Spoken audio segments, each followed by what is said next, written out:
As the APEC summit kickstarts in Bangkok, Thailand, the entire world will be watching as leaders from some of the world's largest economies will be meeting and forging ahead with new or existing trade agreements, such as China's trillion-dollar Belt and Road Initiative and the RCEP, or Regional Comprehensive Economic Partnership. Shockingly, both of these world-changing treaties don't include the United States. What's extremely notable about this year's APEC meeting is that Biden will be absent as he needs to attend his granddaughter's wedding, and Putin just recently canceled his invitation due to the Russian Special Military Operations' recent major setback and retreat from Kherson City. Because of the absence of two of the world's greatest powers, Xi Jinping is once again poised to be the leading and stabilizing force during an important international talk. China taking a global leadership position may come as a shock to you if you haven't been paying attention to geopolitics for the last several years, but for those of us who have kept up to date, this is no surprise at all.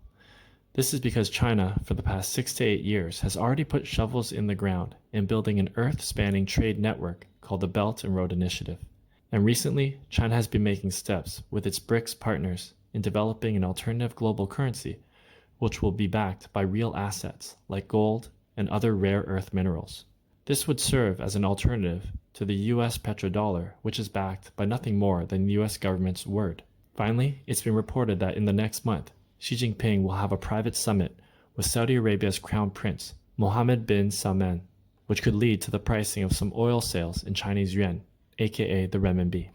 If you don't know why a possible Saudi-China deal would be the most devastating blow to US hegemony, just research how the US dollar is able to dominate the world economically simply by having Saudi Arabia sell its oil exclusively in US dollars. By Saudi Arabia agreeing to this, in exchange for US military protection, it forces the world to need US dollars in order to buy oil and other things in the international market.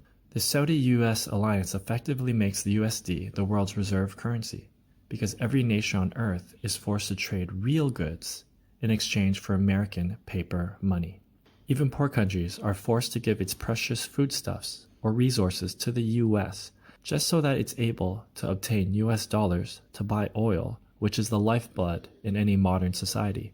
This petrodollar phenomenon in part explains how the US has been the richest country on earth for so many decades. It can simply print paper money in exchange for the world's real goods. Now, getting back to China's ascension as new global leader, we can see that with each passing year, the USA is no longer innovating or even initiating original global initiatives. Instead, most of the US regime's latest proposals have been a blatant copy-paste of Chinese world-changing agreements. If you don't believe me, simply look at China's BRI, or the Belt and Road Initiative, as the prime example of the US following in China's footsteps.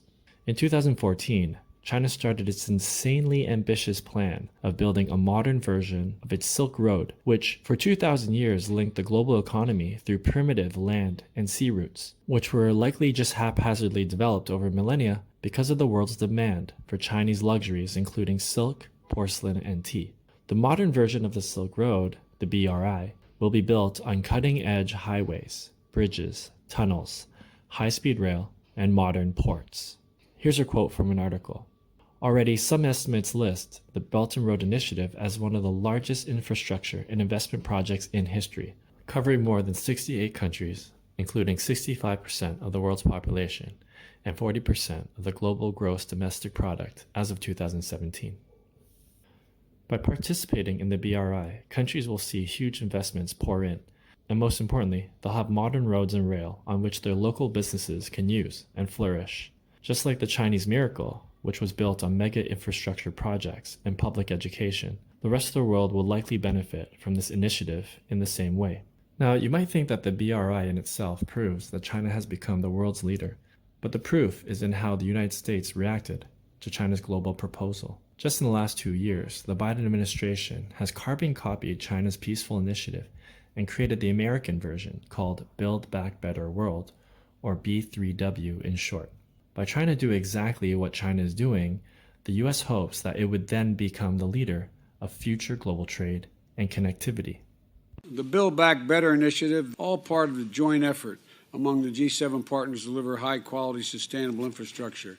There is an urgent need for infrastructure development by ensuring high standards, high standards for our projects, we can create infrastructure that lifts up communities and begins to lift them up now. We offer positive alternatives to debt traps and corruption.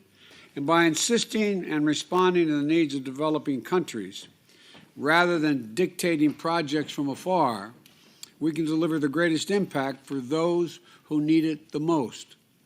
By mobilizing trillions of dollars of investment capital.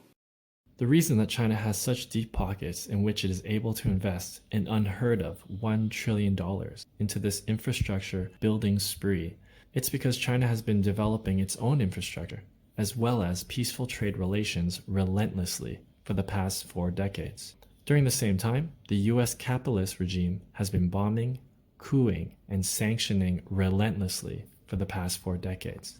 Now all of a sudden, America wants to be the peaceful infrastructure builder, basically trying to be like a second China. So the evidence is crystal clear that China is single-handedly changing the behavior of the United States and therefore the West. If China was not leading the world in global cooperation, the West never would have changed its course and never would have cared about investing into places like Africa or Southeast Asia. Decades ago, when China was not as economically developed as it is today, the West only considered giving so-called aid to the third world, and we never imagined treating them as equal partners, as China has done. There are many other examples of US copying of China in an attempt to keep up with the China determined to return to its historical role as a rich and influential civilization. After all, over the past 2 millennia, it was India and China who were always the richest and most populated regions on Earth. So another example of US copycatting of Chinese projects is Elon Musk's proposed X app. He hopes to do exactly what WeChat has done in China by creating an app that can do everything in one place. In China, WeChat serves as a messenger app, a social network, a payment system, a business tool, a place to keep track of health codes during pandemics, a news resource, and many other functions. By emulating this Chinese super app, Musk hopes that Westerners will be able to have the same convenience and health tracking ability as WeChat does.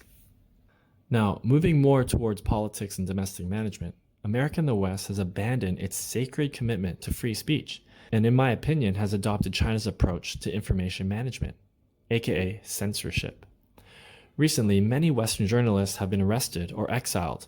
Most notably, of course, is Julian Assange, Edward Snowden, but there are many more who are less famous. And just recently, Alex Jones was fined $1 billion by US courts for so-called improper speech. The US government's drive to control information is actually more extreme than the Chinese government's approach in some ways. For example, many voices have been completely banned and blocked in Western media and socials, including Milo Yiannopoulos, Andrew Tate, and Nicholas Fuentes. And of course, no one could possibly forget the most outrageous act of Western censorship when Donald Trump was deleted and banned from Twitter and Facebook.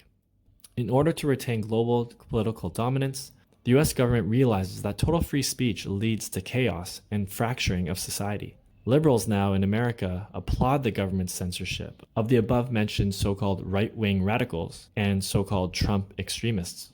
The copying of Chinese-style governments is becoming wholesale in the West.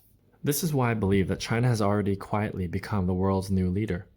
Of course, Western media would never want to admit this, as their main purpose is to act as the West's psychological warfare arm.